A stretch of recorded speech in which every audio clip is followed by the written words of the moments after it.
Right. Stop what you are doing.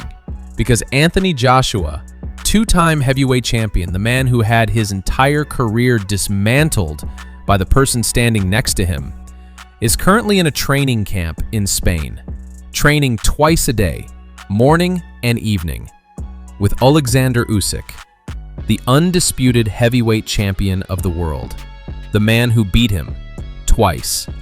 And the reason this matters right now more than ever is because the Tyson Fury fight is not a rumor anymore. It is agreed. It is heading for Netflix. And if what is coming out of that camp is even half true, the Anthony Joshua who walks into that fight is going to be completely unrecognizable from the one people wrote off. We are getting into every single detail right now. To really feel the weight of what is happening in that camp, you need to understand the full picture of where Anthony Joshua has been over the past year or so. Because this is not just a story about a fighter getting back in shape. This goes much deeper than that. At the back end of last year, Joshua suffered a devastating personal tragedy, a terrible accident in Nigeria that took the lives of people close to him. That is not a boxing story. That is a human story. And it hit AJ hard in a way that went far beyond the ring.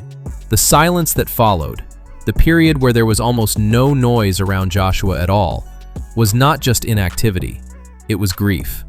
So when Eddie Hearn confirms that Joshua is now in Valencia training alongside Usyk, looking motivated, looking focused, looking like himself again, that is not just a boxing update.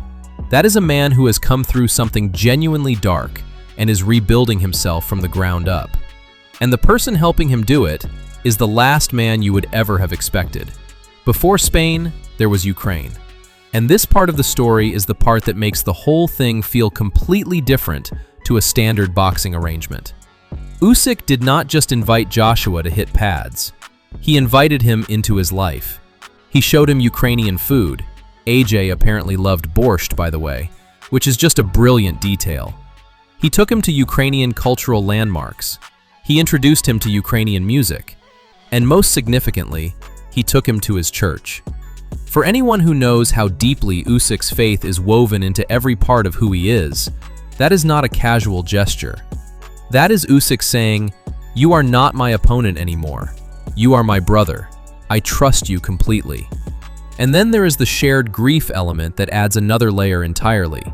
Usyk lost his close friend and training partner Oleksandr during a similar period to when Joshua was dealing with his own losses. Two men, both going through profound personal loss at the same time, both leaning on their faith to get through it. Usyk frames the entire arc in terms of God's plan. The fights, the losses, the grief, the training camp, all of it building towards something. He says if they came through this test together, God is saying they are ready for the next level. That is the foundation of what is happening in Valencia. Not tactics, not strategy. Brotherhood built through shared pain. Right, so let's get into the specifics of what the training actually looks like, because this is where it gets really interesting. 2 sessions a day, every single day, morning and evening.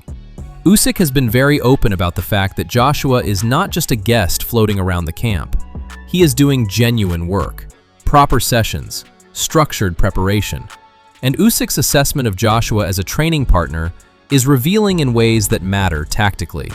He says, AJ picks things up fast, tells a specific story where he caught Joshua doing a new exercise incorrectly, showed him the correct version slowly, and within 2 or 3 repetitions, Joshua had it completely dialed in. Usyk's reaction in that moment was genuine surprise. He went, "Oh my God, bro, yes, he gets it." That is not someone going through the motions. That is a legitimate athlete operating at a high level, even while managing a careful comeback. You like coconut? Yes, you like. We drink cold coconut with ice and music, reggae. Yeah. No Long tension, step. No tension, no tension. Long, yeah.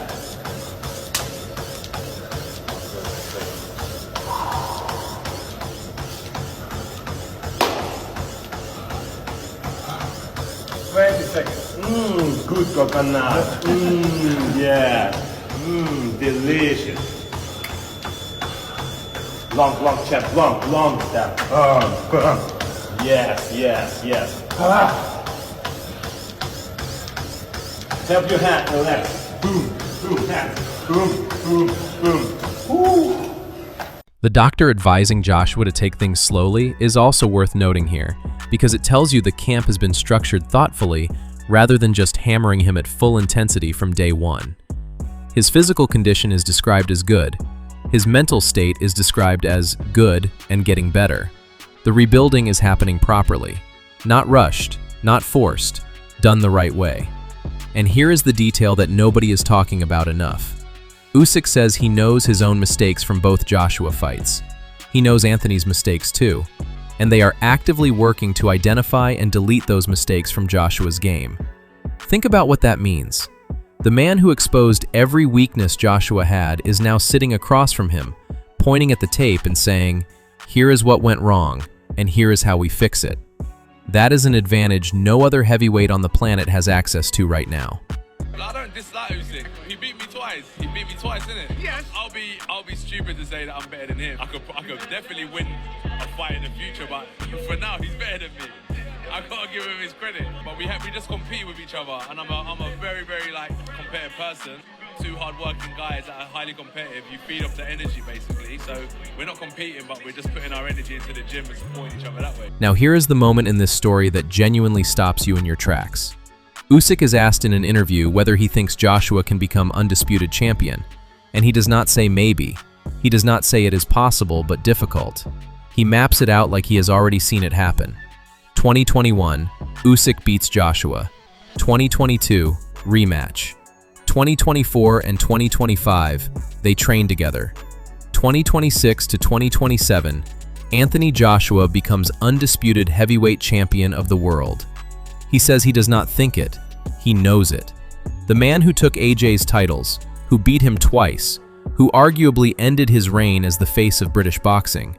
That man is now the most publicly convinced person on earth that Joshua is going to reach the very top again. And when you hear Eddie Hearn in Valencia talking about Turkish Al-Sheikh and Dr. Rakan flying out personally to the training camp to hold conversations about the path forward, these are the Saudi money people who control the biggest heavyweight nights on the planet. You start to realize that everybody around this situation is aligned. The vision is real, the infrastructure is moving, and the Fury fight is the first major step. Let's address the elephant in the room directly. Gareth Davies, a journalist with serious and proven industry connections, has stated on record that the Fury-Joshua fight is agreed. Not rumored, not being discussed, agreed. Both sides are moving towards it. Netflix is involved. Big Saudi money is behind it. He stops just short of calling it an official scoop, but is confident enough to say it publicly, and his track record earns that credibility. The timeline being discussed is a Joshua warm-up fight in June or July 2026, followed by Fury late in the year or potentially early 2027. Eddie Hearn in Valencia confirmed the same rough timeline. Very likely a warm-up in July, and then the big one after that. We need a warm-up fight before we fight Tyson Fury. Because AJ's coming off the accident, he's rehabilitating his body, etc. We'll take Deontay Wilder as that warm-up fight. And then we'll fight Tyson Fury in December. Pretty much calling Deontay a warm-up. Yeah. Eddie, he just sent your soul into retirement. I was there, I was sitting front row. By the way, I respect Wilder, and I think he looked much better in that fight than he has done previously. But let me tell you, because I was 6 feet away, Anthony Joshua will walk through Deontay Wilder within 3 rounds. Now, Fury's own reaction to all of this has been fascinating, and we covered this in depth in a previous video, but the short version is this. Fury laughed it off publicly, said training with Usyk would not help Joshua at all because he has punched the head off both of them. Classic Fury. But then, in a separate Telegraph interview, he admitted that inactivity at nearly 38 is a killer for a fighter, and that he genuinely needs the Mahmoud fight to find out if he still belongs at the top level. That is not the language of a man who is completely comfortable with everything.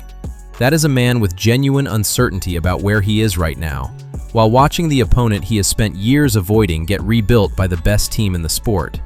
Fury also said, and this is the quote that lingers, he does not want to lose to Anthony Joshua, not because of the loss itself, because of what it would mean.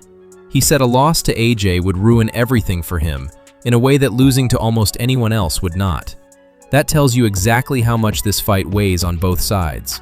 The question everyone keeps dancing around, but nobody wants to say out loud is this: what if Usyk has actually fixed him? What if the version of Anthony Joshua that walks into the Fury fight has been completely rebuilt by the one man who knows every single flaw in his game? What does that fight look like then? Drop your thoughts in the comments. Does a rebuilt AJ beat Tyson Fury? Subscribe if you are new, because this story is nowhere near finished, and we are going to be covering every development as it happens.